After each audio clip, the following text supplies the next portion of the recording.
A 23-year-old kid made one decision that cost the world $500 million. 2 fake cops. 81 minutes. 13 missing masterpieces. And the mystery is so twisted that everyone who knew the truth is dead. This is the story of the greatest art heist in history, and why 34 years later, nobody knows where the paintings are. But first, let me show you the mistake that started it all. March 18, 1990, Boston, 1:24 a.m. The city is sleeping off its St. Patrick's Day parties. Inside the Isabella Stewart Gardner Museum, it's dead quiet.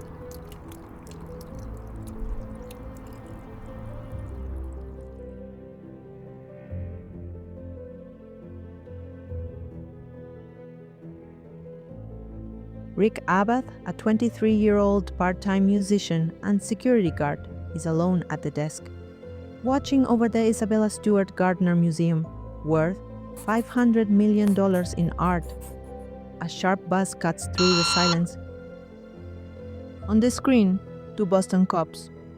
They say there's been a disturbance in the courtyard. Rick has 2 choices. The official rule is to call a supervisor and never open the door, but these are police officers. Following their orders is also a rule. He chooses the one that feels right in the moment.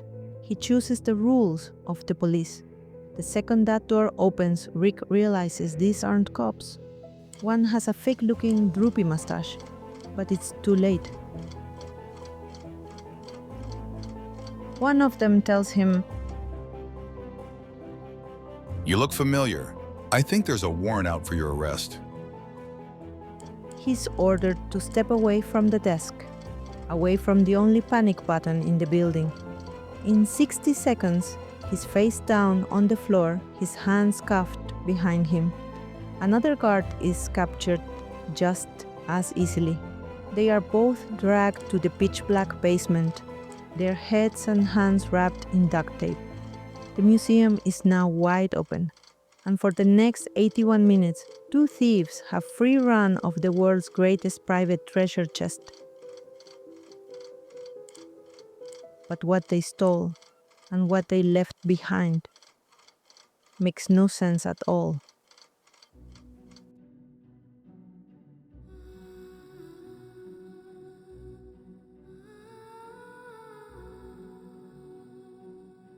To understand why this crime broke the art world, you need to meet the woman who built this place.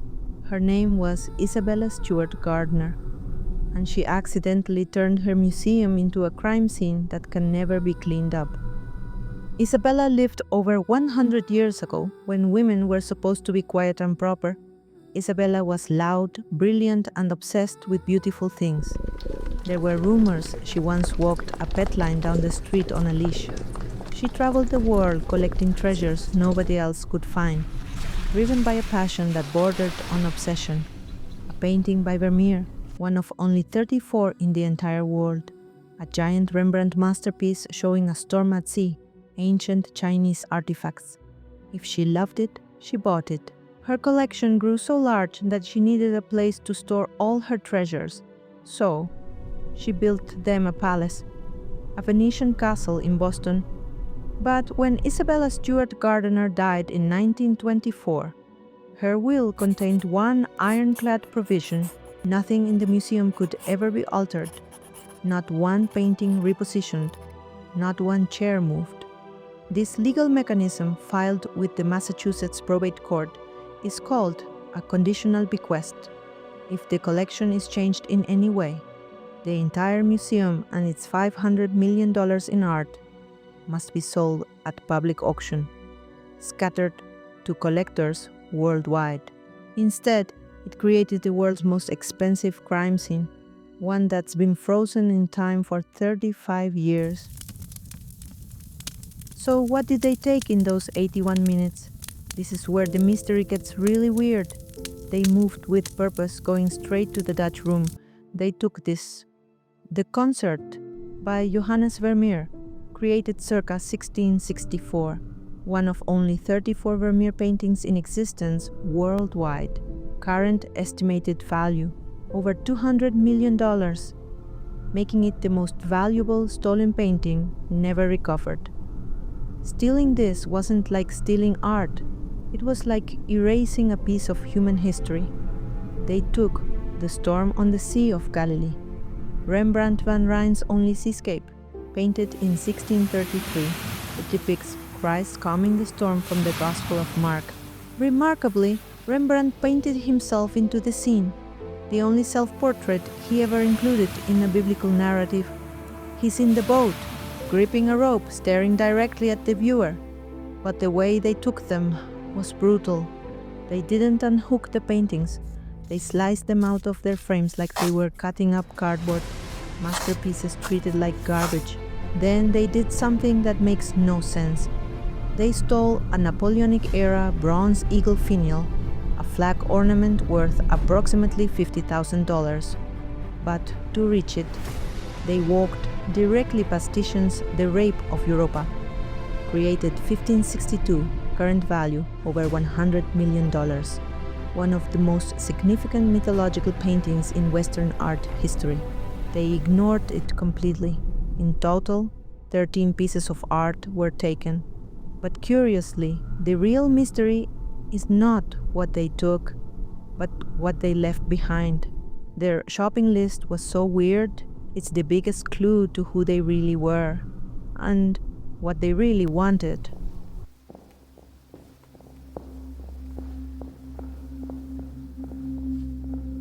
When the morning crew arrived, they walked into a nightmare. The FBI descended on the scene, expecting a lead, anything. Instead, they found nothing. The forensics team swept every inch. The result? Not a single fingerprint, not a trace of DNA. The thieves hadn't just been skilled, they'd been phantoms. But were they? Because while the crime scene was clean, the history was not. Years earlier, in 1981, the FBI had explicitly warned the museum, thieves will come, disguised as police. And just 2 months before this robbery, that same plan had failed at another Boston museum, when a guard, unlike Abath, followed protocol and denied them entry. The phantoms had been announcing their arrival for years. And that brought all the focus to that final fatal link. The young guard, Rick Abath. The questions piled up. Was he a naive pawn in a game he didn't understand? Or a clever accomplice? Without a shred of hard evidence, the FBI had no choice. They had to let him go. The trail inside the museum, a place whose security had been a joke for decades, had gone cold.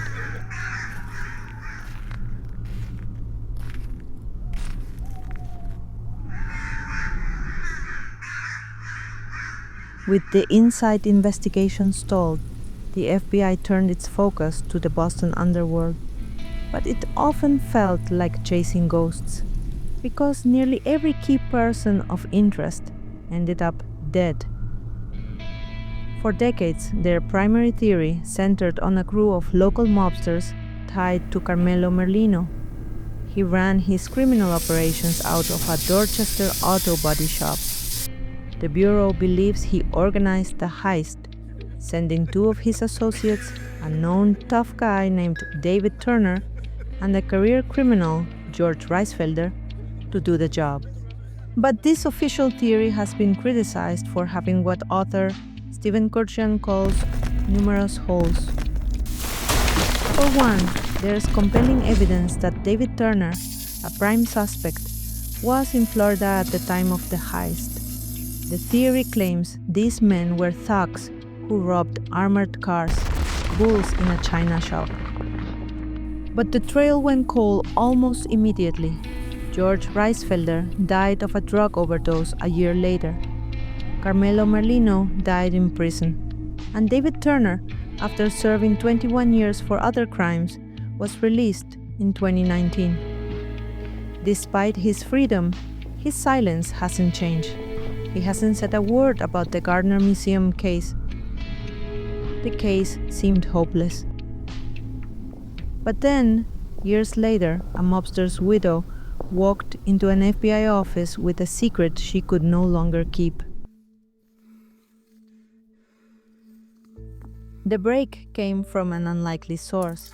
Elaine Guarente told the FBI that her late husband had passed the stolen paintings to a trusted associate in Connecticut, a low-level mobster named Robert Gentile.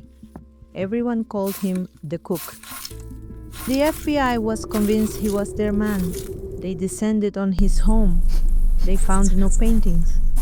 But tucked away inside, they discovered something incredible, a handwritten list of every stolen Gardner piece with its estimated black market value.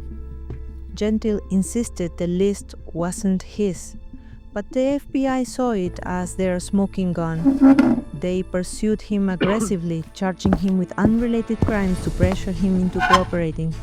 He failed miserably. Yet until the day he died in 2021, Robert Gentile looked them in the eye and said the same thing. I don't know what are your paintings. I don't have your paintings. The FBI had spent years and millions chasing a man with a list. They had nothing. It was time to ask the one question they'd been avoiding.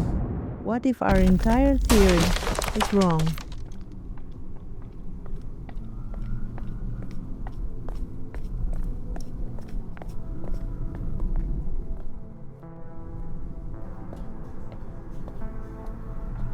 What if this wasn't about money at all? This is the alternate theory championed by investigative journalist Stephen Kirkman that changes everything. And it starts with understanding the city at the time of the heist.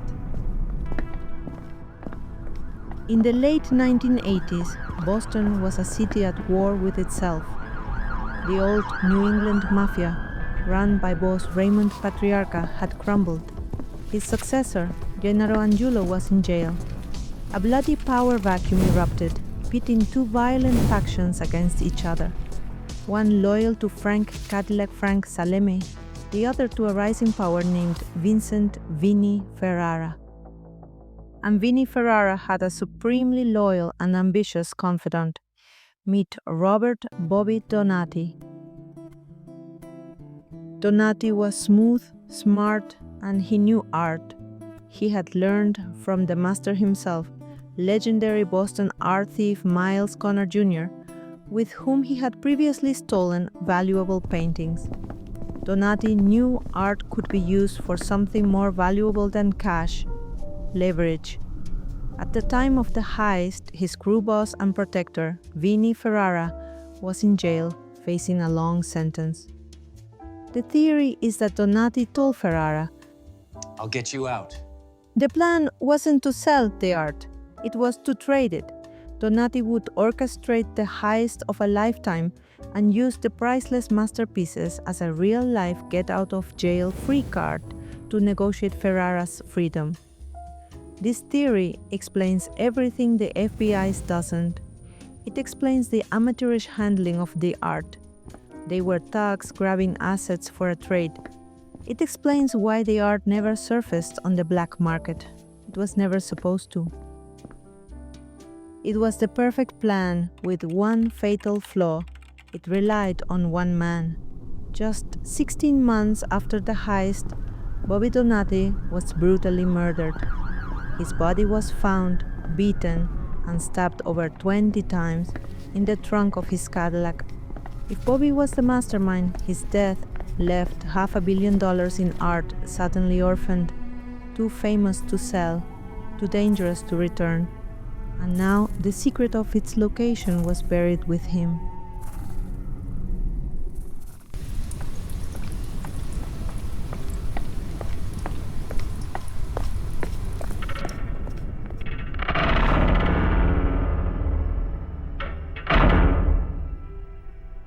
To break the silence, there's now a $10 million reward and a promise of full immunity. $10 million could change your life. Yet in over 3 decades, not one person has come forward to claim it. This deafening silence is the loudest clue in the entire case. It points to the terrifying effectiveness of the mob's code of silence, Omertà. The trail of dead bodies didn't end with Donati. In 1993, a potential witness named Charles Pappas Jr. agreed to testify against David Turner. Less than a month before he was scheduled to take the stand, he was shot 5 times in the head. The message was clear. Omertà isn't about loyalty. It's a pragmatic tool of survival. You don't talk because you know with absolute certainty that if you do, you or someone you love will pay the ultimate price. A $10 million reward means nothing if you're not alive to spend it. Is the art destroyed, or is it in the hands of someone so powerful that $10 million isn't worth the risk of ending up in the trunk of a car? The answer might just be hanging on the walls of the Gardner Museum itself. Remember Isabella's will? Nothing in the museum can ever be permanently moved. Because of that rule, the empty frames still hang where the paintings used to be, golden wounds, waiting. Visitors come from around the world to stare at what's missing. They look at the space where Edouard Manet's Chez Tortoni was stolen. A theft with an impossible detail. The museum's motion detection system, installed by ADT Security, covered every corridor leading to that painting. To reach it, the thieves would have crossed at least 3 sensor zones, yet the system logged 0 motion events. The FBI confirmed no equipment malfunction. The sensors were functioning perfectly. So how did someone walk through walls? The only certainty in this case is the void it left behind. When you lose a piece like Rembrandt's The Storm on the Sea of Galilee, you don't just lose a valuable object, you lose a part of human history. Its absence is a wound that can never truly heal. Now, only questions remain. Did the Merlino crew panic and destroy the art to hide the evidence? Did Bobby Donati hide it so well that his secret died with him? Or, in the saddest possibility of all, was this priceless treasure simply thrown away, lost forever? The Gardner heist remains the greatest unsolved art mystery in history. 13 masterpieces, gone in 81 minutes. And until those empty frames are filled, they will continue to ask their silent question. Where are the paintings? The answer is out there. Someone knows.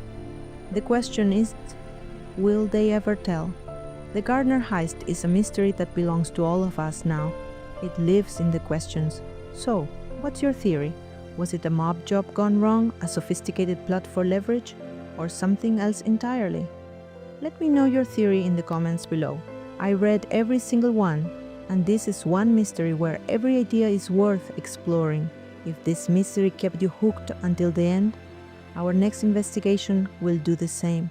We're diving into a case where the prime suspect wasn't a criminal. He was one of the most celebrated artists in Victorian England, a man who painted murder scenes obsessively, who titled one of his own works Jack the Ripper's Bedroom, and who left behind evidence so strange it points in 3 completely different directions. Was he the killer, a witness, or something darker? Subscribe and hit the bell. You don't want to miss this one.